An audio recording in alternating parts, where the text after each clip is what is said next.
Hey everyone. I never thought I'd be here, typing out my life story for strangers on the internet, but I don't know where else to turn. My name's Tom Williams. I'm a detective, a father, a husband, or at least I used to think I was good at being those things. Right now, I don't know who I am anymore. I guess I should start from the beginning. I grew up in a small town, raised by parents who taught me the value of hard work, loyalty, and integrity. My uncle was a Marine, and from the moment I saw him in his uniform, I knew that was the path I wanted to take. The discipline, the honor, the sense of purpose, it called to me. I joined the Marines fresh out of high school, and let's just say, it shaped me into the man I am today. I earned a commendation after a hostage situation in Okinawa.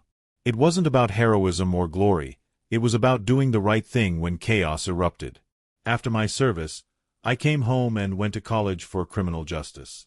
That's where I met Julia. She was sharp, ambitious, and had this fire in her eyes that made it impossible to look away. She was studying business, had her whole life planned out, and somehow she made space for me in that plan. We fell hard and fast, and before we knew it, we were standing in a courthouse saying, "I do."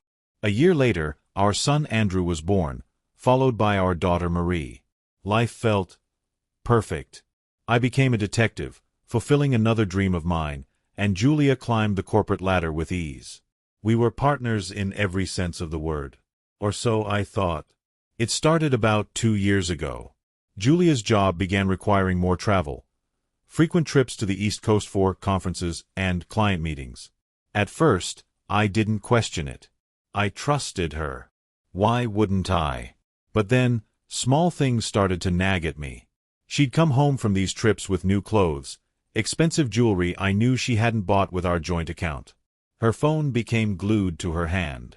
Whenever I'd walk into a room, she'd quickly put it down or flip it screen side down. I told myself I was being paranoid, that my job as a detective was making me overly suspicious.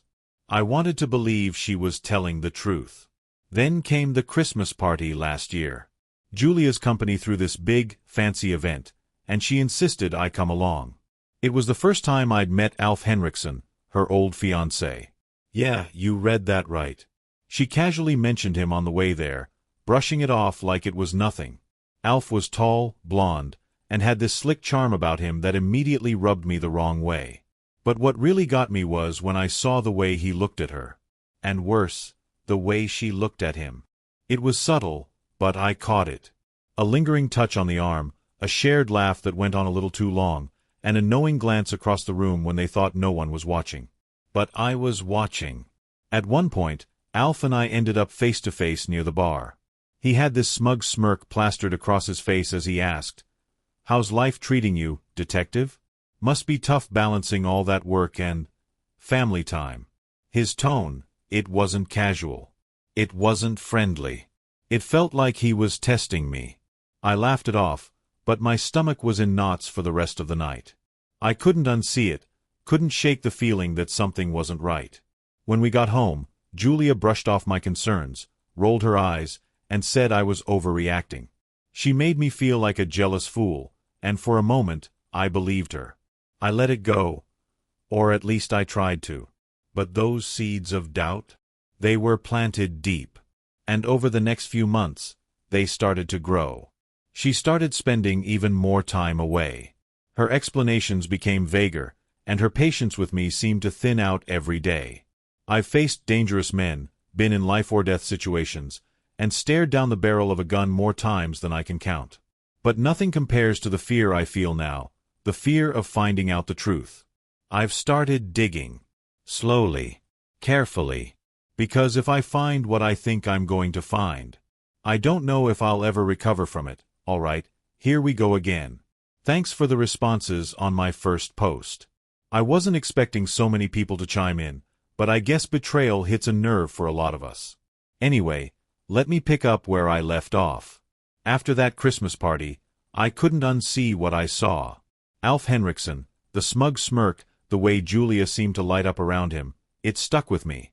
But I didn't want to jump to conclusions. I mean, we've got 2 kids, a mortgage, a life together. You don't just throw that away over a feeling, right? But man, Those little signs started piling up. Julia had always been a light sleeper, but lately she'd get out of bed at weird hours, claiming she couldn't sleep. I'd hear the faint sound of her phone buzzing downstairs. When I'd walk down to grab a glass of water or check on the kids, she'd be sitting there in the dark, phone in hand, screen lighting up her face. Every time I walked in, she'd flinch and lock the screen like a teenager caught texting past bedtime. I asked her about it one morning. "Who are you texting at 2 a.m.? She gave me one of those tired smiles and said, "It's just work stuff, Tom. You wouldn't understand. It's boring corporate nonsense." I let it slide. I wanted to believe her. But you know what they say about gut instincts? They're rarely wrong. About 3 weeks later, Julia had another business trip planned, this time to New York. 4 days. Standard routine. Suitcase packed, a kiss on the cheek, and the classic, "Don't let the kids eat too much junk food while I'm gone." But this time, something felt off. Her suitcase was different. I know it sounds stupid, but she packed lingerie. Not your typical, we've been married for 12 years lingerie, but something new. Something special. I noticed because I'm a detective, and details are kind of my thing. That night, after she left, I couldn't sleep. My mind kept replaying every suspicious moment from the past year. I stared at the ceiling for hours until I couldn't take it anymore. I grabbed her iPad from the kitchen counter. It was an older one she barely used anymore, but it was still linked to her Apple ID. Here's the thing about people who lie. They're sloppy. She hadn't logged out of her messaging app. My hands were shaking as I scrolled through her conversations. At first, it was mostly work stuff. A lot of talk about meetings, numbers, deadlines. But then I saw a name that made my stomach drop. Alf Henriksen. There weren't a lot of messages, just a handful. But they were enough. Alf. Looking forward to seeing you again. I've missed you, Jules. Julia. Same here. Can't wait. Counting down the hours. The timestamps matched her trips. Every single one. My heart was pounding so loud I thought I might wake up the kids. I set the iPad down and sat there in the dark, staring at nothing. I didn't sleep at all that night. When morning came, I went into autopilot. Made breakfast, packed the kids' lunches, kissed them goodbye at school drop-off. But the entire time, those messages were burning in the back of my mind. I couldn't confront her yet, not without more. I've spent years building cases against criminals, and I know better than to show my hand too soon. I needed evidence. Concrete, undeniable proof. So, I did something I never thought I'd do. I reached out to a buddy of mine, a guy I served with in the Marines who now works as a private investigator. His name's Mark. I told him I needed his help, and after a long silence, he just said, "You sure you want to open this door, man? Once you do, you can't close it." I was sure. Mark agreed to tail Julia on her next trip.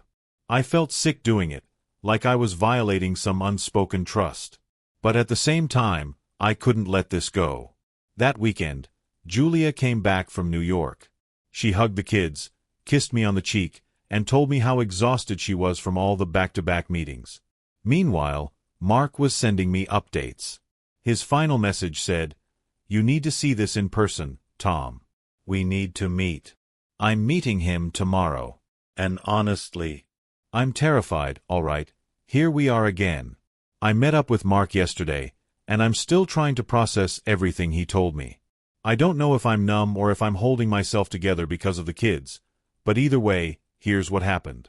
We met at this rundown diner just outside town. I could tell Mark didn't want to be the one delivering this news. He's one of those guys who's seen too much combat, dirty PI jobs, you name it. But even he looked uncomfortable when I sat down across from him. "Tom, before I show you this, are you sure you want to see it?" I nodded. No hesitation. He slid a manila envelope across the table. My hands shook as I opened it. Inside were photos, grainy, black and white, but clear enough to see everything I needed to. There was Julia, my wife, the mother of my kids. She was in a hotel lobby, wearing a sleek dress I'd never seen before, her arm linked with Alf Henriksen's. They were laughing, close enough that their faces were almost touching. In another photo, they were walking into an elevator together. In the last one, they were in a dimly lit hotel bar, sitting side by side in a booth, her hand on his thigh. I slammed the envelope shut. Mark sighed and rubbed his face. "I'm sorry, man." I followed them to the room, but I didn't stick around for, you know. I thought this was enough. It was enough. Too much, actually. I sat there staring at the table for what felt like forever. The waitress came by to refill our coffee, and Mark waved her off. "Do you want me to keep digging?" he asked. "No," I said quietly.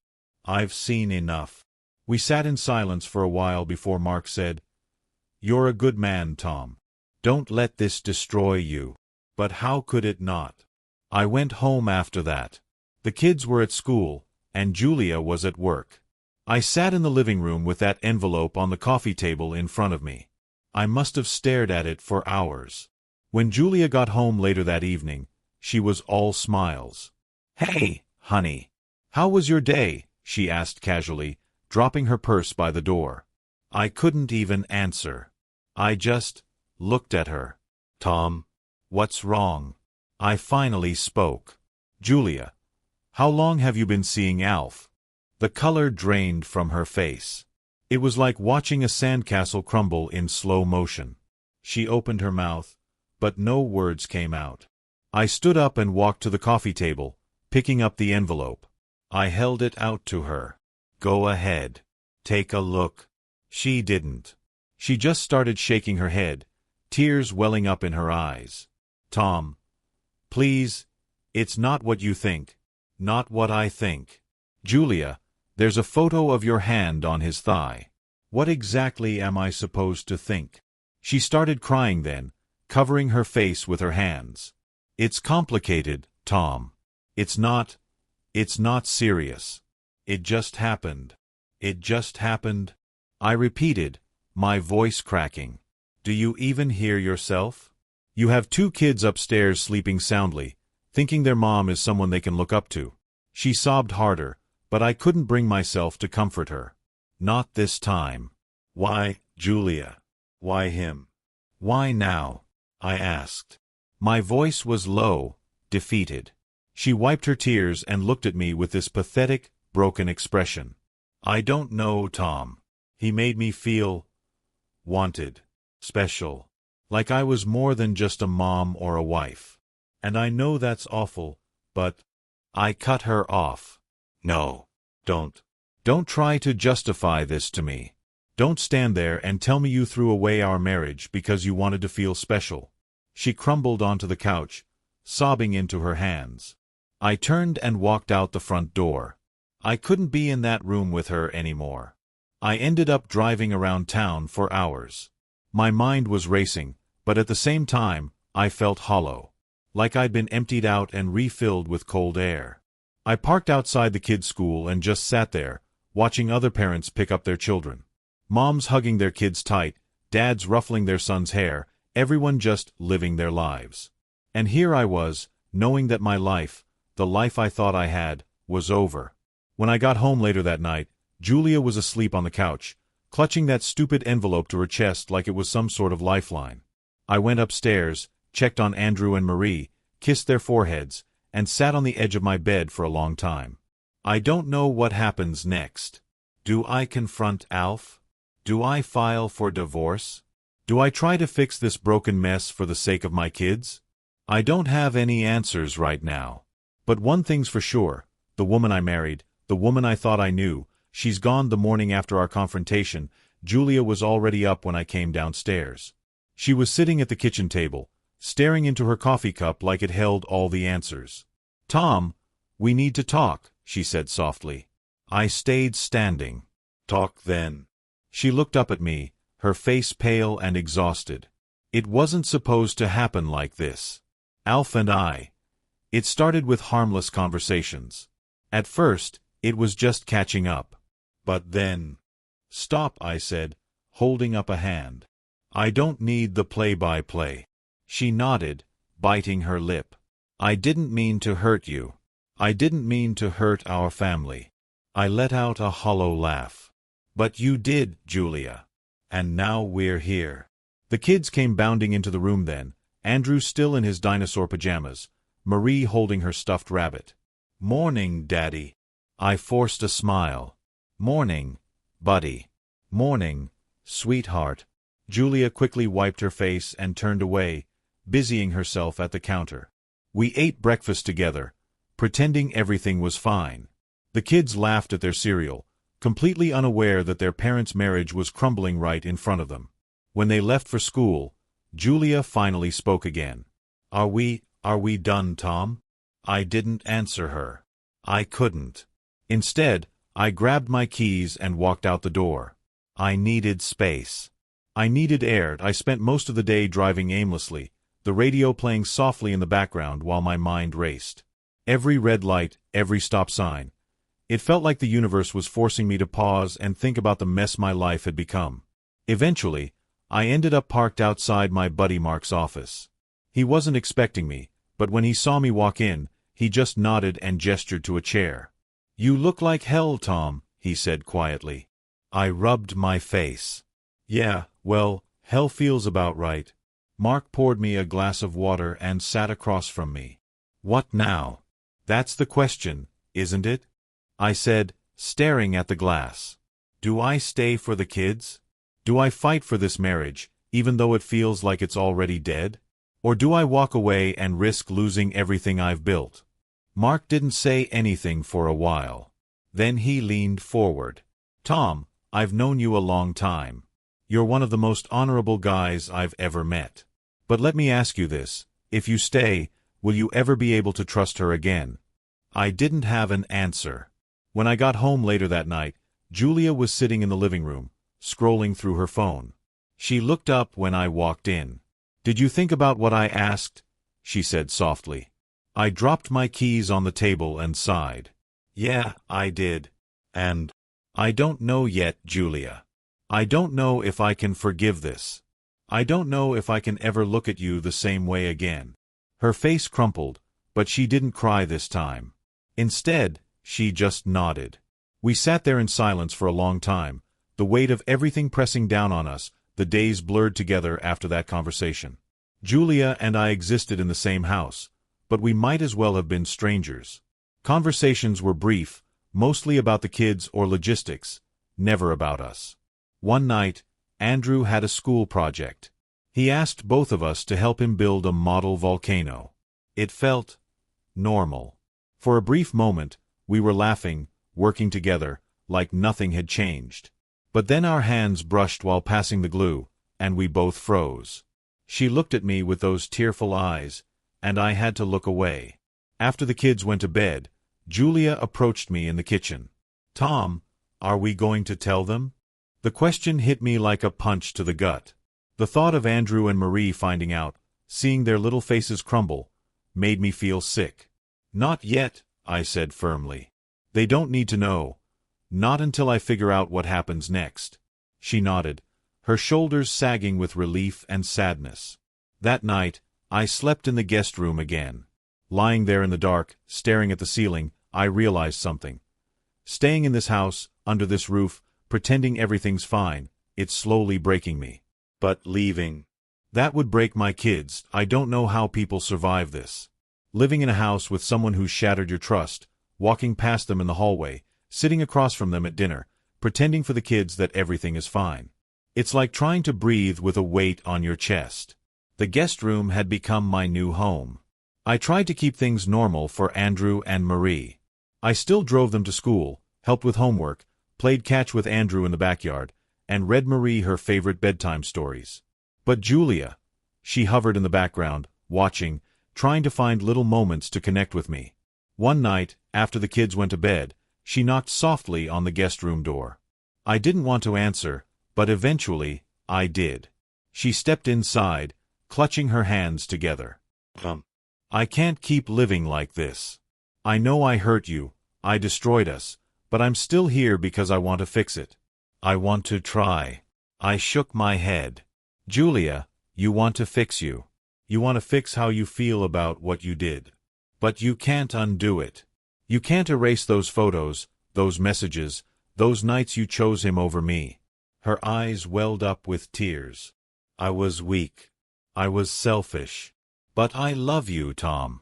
I love our family. I sighed, running a hand down my face. Love isn't supposed to look like this, Julia. It's not supposed to feel like this. She nodded slowly, like she already knew what I was going to say. So, what now? I didn't have an answer for her the next morning. Andrew came downstairs holding Julia's phone. "Mom, your phone keeps buzzing," he said innocently. Julia froze. I froze. I could see the panic flash across her face as she grabbed it from him, muttering something about work emails. But it wasn't fast enough. I caught the preview of the message on her screen. It was from Alf. "Miss you, Jules. When can we talk?" Andrew went back to eating his cereal, completely unaware of the bomb that had just gone off in the room. I stood up and gestured for Julia to follow me into the garage. As soon as the door shut behind us, I turned on her. "You're still talking to him?" I hissed. She stammered, clutching the phone to her chest. "Tom, it's not what you think. Not what I think." "Are you kidding me, Julia? After everything, you're still letting him into your life?" She started crying again, but I was too angry to care this time. "Do you even realize what you've done to us? To me? And now, you're bringing our son into this mess? He shouldn't even have to touch that phone." She broke down completely, sliding to the floor, sobbing into her hands. "I swear, Tom, I told him it's over. I haven't seen him since you found out. But he keeps reaching out, and I didn't know how to stop it. You block him, Julia. You cut him off. You change your number. You do whatever it takes." I turned and walked out, slamming the door behind me. When I came back inside, Andrew and Marie were playing with Legos on the living room floor, giggling and happy. It almost felt like time had frozen around them while my entire world was on fire that night. I called Mark. I didn't know who else to turn to. "Mark, I can't do this anymore," I said quietly into the phone. "She's still in contact with him. I can't trust her. I can't live like this." He sighed on the other end. "You gotta make a call, Tom. Either you leave, or she leaves. But you can't keep walking this tightrope. It's gonna break you." "I can't leave my kids," I said firmly. "I won't. They don't deserve this." Then make it clear to Julia that if she wants even a chance at fixing this, she needs to cut Alf out completely. No excuses. No second chances. Zero contact. He was right. The next day, after dropping the kids at school, I sat Julia down at the kitchen table. "This is it, Julia. This is the line in the sand," I said. "If you want even a shot at fixing this, at fixing us, you cut Alf out completely. Today. You block him, delete him, erase every trace of him from your life. And if I find out you've talked to him again, we're done. Do you understand me?" She nodded, tears streaming down her face. "I understand, Tom. I'll do it. I swear." But the thing about trust is, once it's broken, it's never the same again. The rest of the week was quiet. Too quiet. Julia stayed close to home, overly affectionate with the kids, overly cautious around me. She handed me her phone a few times, letting me scroll through her messages and call history. Everything seemed clean. But that nagging voice in the back of my mind wouldn't shut up. Every time she smiled at me, every time she kissed Marie goodnight or helped Andrew with his homework, I wondered, is she still lying? Is she still talking to him behind my back? The weight of suspicion is unbearable. It poisons everything. That Sunday, we took the kids to the park. It was sunny, and Andrew was showing off his soccer moves while Marie picked flowers nearby. Julia sat beside me on the bench, trying to make small talk. For a brief moment, I let myself pretend. Pretend that we were still that young couple who eloped to the courthouse, crazy in love and full of dreams. But reality always creeps back in. Julia reached for my hand, and I let her hold it. But it felt foreign. Like someone else's hand in mine. I don't know how this ends. I don't know if we can ever really rebuild what she's broken. But for now, I'm staying, For Andrew and Marie. They deserve at least the illusion of stability, even if it's built on a crumbling foundation. Things didn't get better after that park visit. They didn't get worse either, they just stayed. Like we were frozen in this awkward limbo, pretending to be a happy family while the truth sat heavy in the air between us. Julia was trying, I'll give her that. She stayed home more, cooked family dinners, put extra effort into bedtime stories with Marie, and helped Andrew with his science project. On the surface, we looked fine. But every interaction between us felt staged, like actors hitting their marks on a stage where the audience had already walked out. One evening, I was sitting in the living room after the kids went to bed. Julia came and sat across from me. Tom, I've been thinking, maybe we should go to counseling. Counseling. The cliché solution to a broken marriage. Part of me wanted to laugh, but another part of me, the part that still remembered how much I loved her, wanted to try. I'll think about it, I said. She smiled faintly, but it didn't reach her eyes. That night, I lay awake in the guest room. Counseling might have been the right thing to do, but deep down, I felt like it was already too late. 2 days later, I came home early from work. A case I'd been working on had wrapped up, and I decided to surprise the kids and Julia with takeout from their favorite diner. As I walked up to the house, I noticed Julia on the back porch. She had her phone to her ear, her back turned to me. I didn't mean to eavesdrop, I swear I didn't. But something about the way she was talking, it stopped me dead in my tracks. Her voice was soft, almost trembling. No, Alf. I told you I can't. He's watching me too closely now. My stomach dropped. No, I don't know when. I'll let you know if I can get away. I felt something inside me snap. I opened the back door loudly, and Julia nearly jumped out of her skin. She spun around, shoving her phone into her pocket. Who were you talking to, Julia? I said calmly. She stammered. It was work. I stepped closer, my voice low. Don't lie to me. Not again. Who was it? She didn't answer. Her silence was louder than any confession could have been. I held out my hand. Give me the phone. Tom, please. Give me the phone.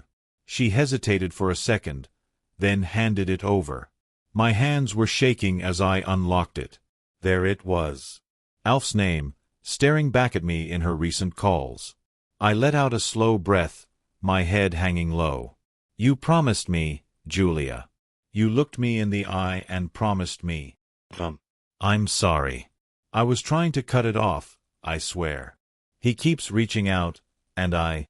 Stop, I said quietly. Just stop. I couldn't even look at her that night. After the kids went to bed, I packed a bag. Julia was waiting in the kitchen, her arms wrapped around herself. Where are you going? She asked, her voice trembling. I'm leaving for a while, I said simply. Tom, please, don't do this. Don't leave. We can fix this. Please. I shook my head. You had every chance to fix this, Julia. You had every chance to cut him out, to show me that you were serious about saving this marriage. And you didn't. She broke down, sobbing into her hands, but I couldn't find it in me to comfort her. I walked upstairs and kissed Andrew and Marie goodnight. Andrew stirred and half opened his eyes. Dad, where are you going? Just out for a little while, buddy. I'll see you soon, okay? He nodded sleepily and drifted back to sleep. When I walked out of that house, the air felt colder, the sky darker. I drove to a motel a few towns over. The cheap curtains, the flickering fluorescent light, it felt like a fitting place for someone whose life had just collapsed. I sat on the edge of the bed and stared at the floor. Over the next few days, I kept in touch with the kids. FaceTime calls every night, Andrew showing me his latest Lego creation, Marie holding her stuffed rabbit up to the screen to show Daddy. They asked when I was coming home, and I told them soon. Julia texted me every day. Long paragraphs about how sorry she was, how much she loved me, how she'd do anything to make this right. But the damage was done. Trust isn't something you can patch up with words. After a week away, I met with a lawyer. Not to file for divorce. Not yet. Just to understand my options. The lawyer, an older man with tired eyes, listened patiently as I told him my story. When I was done, he nodded slowly. You've got a lot to consider, Tom. Divorce isn't easy, especially with kids involved. But you have to ask yourself, can you keep living like this? Can you rebuild trust with her? Or will this poison every interaction you have for the rest of your lives? I didn't have an answer. I still don't. When I returned home a few days later, Julia was waiting. You came back, she said softly. For the kids, I replied. We sat down at the kitchen table, just like we did when this whole thing started. Julia, I'm here for Andrew and Marie. They deserve stability, love, and normalcy. But as for us, I don't know if there's an us anymore. She nodded, tears streaming silently down her face. From now on, everything we do will be for them. Not for us. Not for whatever broken pieces are left of our marriage. Just for them. She whispered, I understand. And maybe she did. Or maybe she didn't. But at this point, it doesn't matter. It's been 2 weeks since I came back home. Everything feels muted. The house is quiet, even when the kids are laughing. Julia and I move around each other like ghosts, polite, distant, careful not to bump into the fragile remains of our marriage. We've kept things civil for Andrew and Marie. Family dinners still happen, bedtime stories still get read, and smiles still find their way onto our faces when the kids are around. But once they're asleep, the silence between Julia and me is deafening. She tries, I'll give her that. Small gestures, a cup of coffee left on my desk, a folded shirt on my side of the bed. But it feels empty, like wrapping duct tape around shattered glass and pretending it's fixed. Last night, she knocked on the guest room door again. Tom, do you think we'll ever be okay again? She asked softly.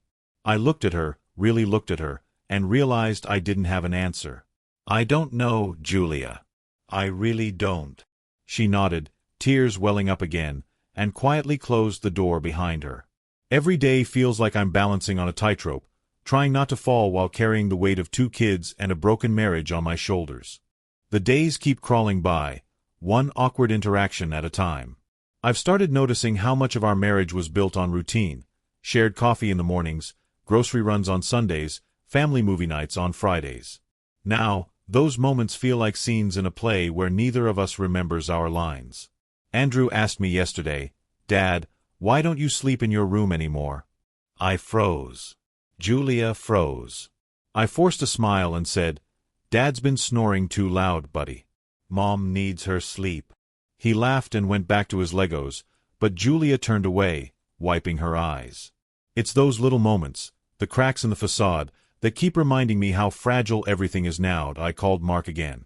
We met at our usual diner, and he didn't sugarcoat it. Tom, you're in limbo, man. You either work on fixing this, really fixing it, or you walk away. But this middle ground? It's killing you. He wasn't wrong. But what about the kids, Mark? Do I really want to put them through a divorce? He shook his head. Do you think they don't notice? Kids are smart, Tom. They can feel the tension, the distance. Staying together for them only works if there's something real left to hold on to. That hit hard that night. After the kids went to bed, I sat down with Julia. She looked at me like she was bracing for impact.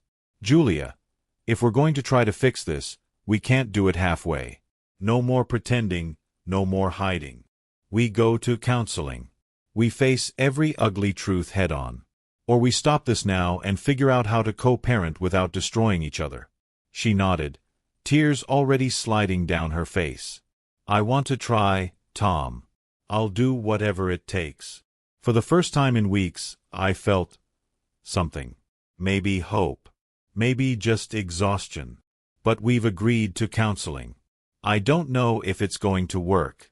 I don't know if I can ever look at her the same way again. But at least now, we're not just standing still.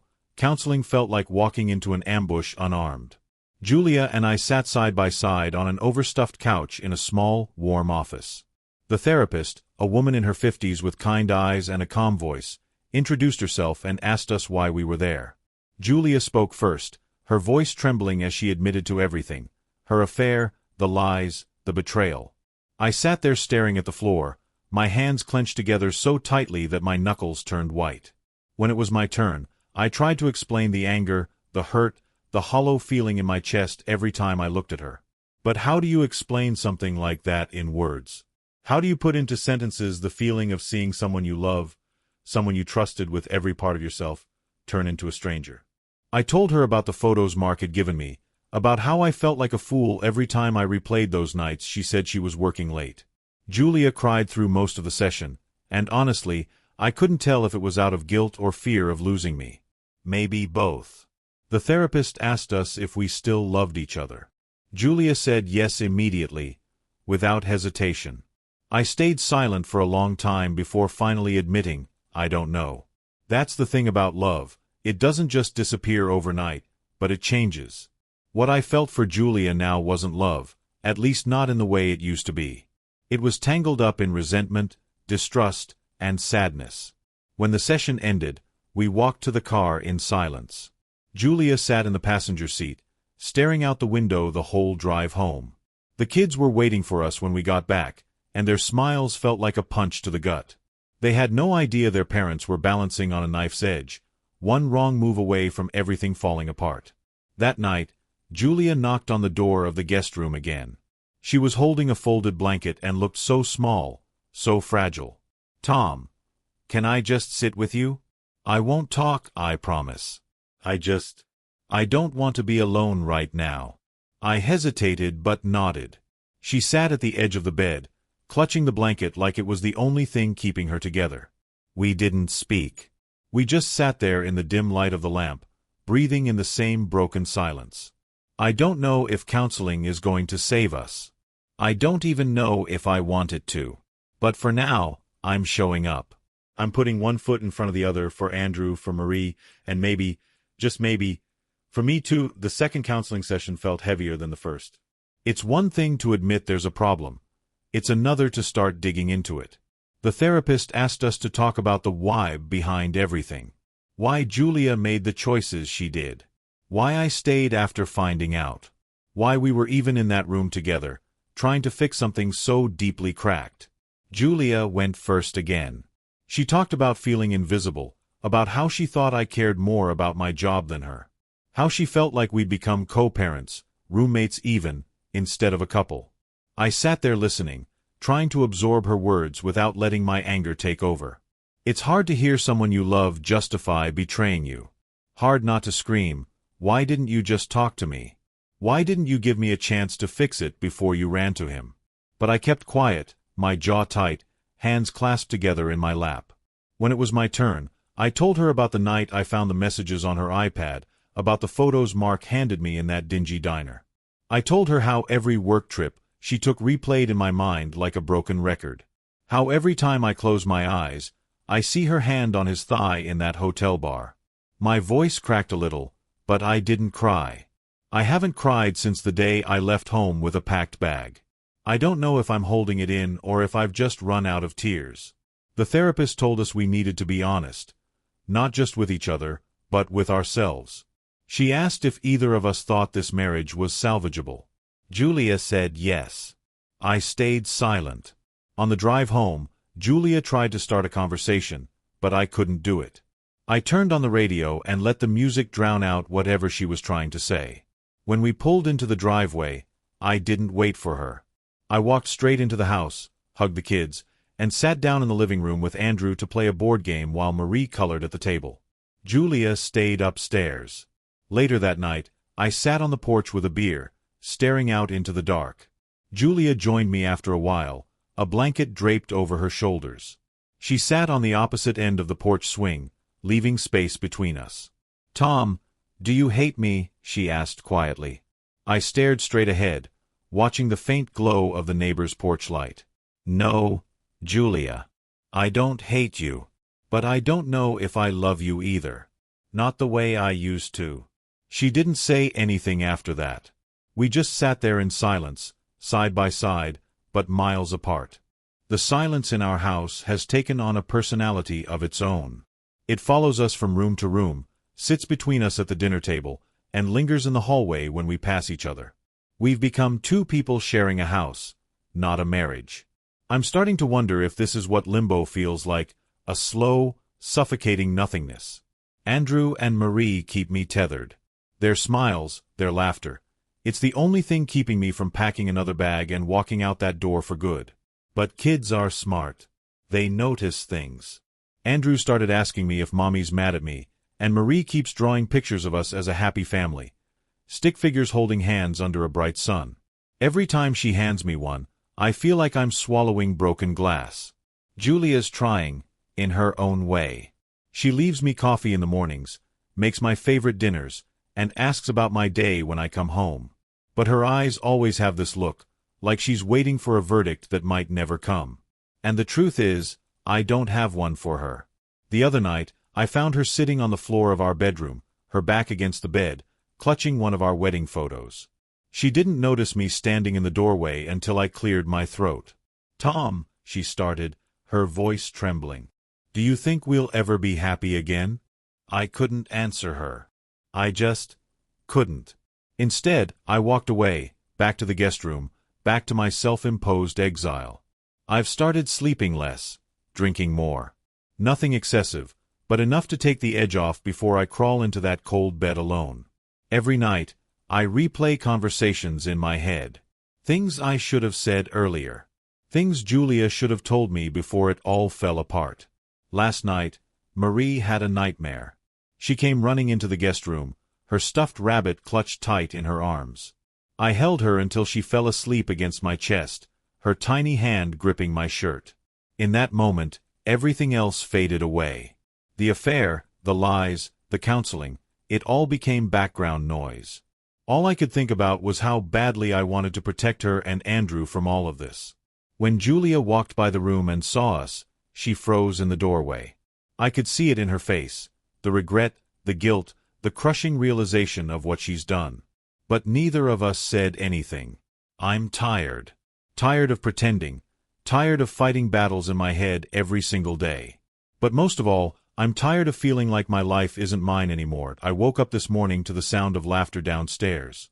Marie's giggle mixed with Andrew's loud, exaggerated dinosaur roar. For a moment, I forgot about everything. The affair, the counseling, the suffocating silence between Julia and me. I let myself pretend that things were still whole, still untouched by betrayal. But when I stepped into the hallway and saw Julia standing by the stairs, watching the kids with tears silently running down her face, the illusion shattered. We locked eyes. She opened her mouth like she was going to say something, but then she closed it again and walked back into our bedroom. I followed her. She was sitting on the edge of the bed, hands clasped in her lap, shoulders trembling. "Tom," she said softly, "I don't know how much longer we can do this." I sat down across from her, leaning forward with my elbows on my knees. "Neither do I." The silence stretched between us like a canyon. She finally broke it. "I've cut him off. For real this time. Blocked his number, deleted everything. But I know that doesn't fix it. It doesn't undo what I did to you. To us." I nodded slowly. "Trust doesn't come back just because you say you're sorry, Julia. It has to be rebuilt, brick by brick. And I don't know if I have the strength to build it again." She wiped her face, looking down at her hands. "Do you still love me, Tom? Even a little?" I wanted to lie. I wanted to say yes, to give her something to hold on to, something to ease the weight on both of us. But I couldn't. "I don't know," I said honestly. I think I love the version of us that existed before all of this. But this, what we are now, I don't know if that's love." She nodded, her lips trembling. "I don't want to keep hurting you. And I don't want to keep living like this, walking on eggshells, waiting for you to look at me like you used to. Maybe we're just holding on because we're afraid to let go." Her words hung heavy in the air, and I realized she was right. We were clinging to the ruins of something that couldn't be rebuilt. That night, after the kids were asleep, Julia and I sat together in the living room. No yelling, no accusations, no tears. Just two people who had loved each other once, sitting in the quiet acknowledgement that it wasn't enough anymore. We agreed to tell the kids together, carefully, gently. We agreed to prioritize them above everything else. And we agreed that whatever happens next, it will be done with respect and honesty. When I went to bed in the guest room that night, I felt something I hadn't felt in months: clarity. We told the kids yesterday. We sat them down in the living room, Andrew on my left, Marie curled up on Julia's lap, her stuffed rabbit clutched tight against her chest. I had planned out what I was going to say, rehearsed it 100 times in my head, but when the moment came, every word felt heavy, every sentence felt wrong. "Mom and Dad love you both very much," I started, my voice steady but hollow. "That's never going to change. But Mom and Dad aren't going to stay married anymore." Andrew's brow furrowed. He's old enough to understand, even if he doesn't fully grasp what it means yet. Marie's lip quivered, and she buried her face in Julia's shoulder. "Did we do something wrong?" Andrew asked quietly. God, those words nearly broke me. "No, buddy. No, not at all," I said, leaning forward, holding his small hands in mine. "This isn't your fault. It's not anyone's fault. Sometimes, people just can't stay together, even if they still care about each other." Marie started crying then, soft, broken sobs. Julia rocked her gently, her own tears silently falling onto our daughter's hair. Andrew didn't cry, though. He just sat there, looking at me with eyes far too wise for his age. "What happens now?" he asked. I swallowed hard. "You'll still see both of us.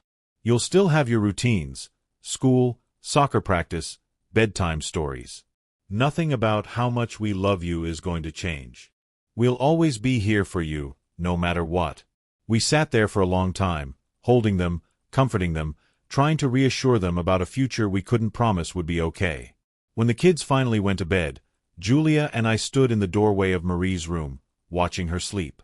For a moment, it felt like old times, like we were a team again. But it was fleeting, like smoke slipping through my fingers. We walked downstairs together. She turned to me in the kitchen, tears pooling in her eyes. "I'm so sorry. For everything." I nodded, my throat tight. "I know, Julia. I know you are." There was nothing left to say. This morning, I packed my bags and loaded them into my truck. The plan is for me to stay at a small rental across town while we figure out the logistics of everything. Julia stood on the porch with Marie on her hip and Andrew gripping her hand. I hugged them both tightly, told them I loved them, and promised I'd see them soon. When I looked at Julia one last time, I felt peace. Not forgiveness, not anger, just peace. We were good people who made mistakes. People who tried and failed and hurt each other along the way. But we loved our kids, and maybe that's enough. As I drove away, I realized something. This isn't the end of my story. It's just the end of our story. And somewhere down the road, I'll find myself again. For now, though, it's time to let go. Thank you to everyone who stuck with me through this. Writing it out, sharing it with strangers, it helped. More than I thought it would. Take care, everyone. Hold tight to the people who matter, and don't wait too long to say the things you need to say. This is goodbye.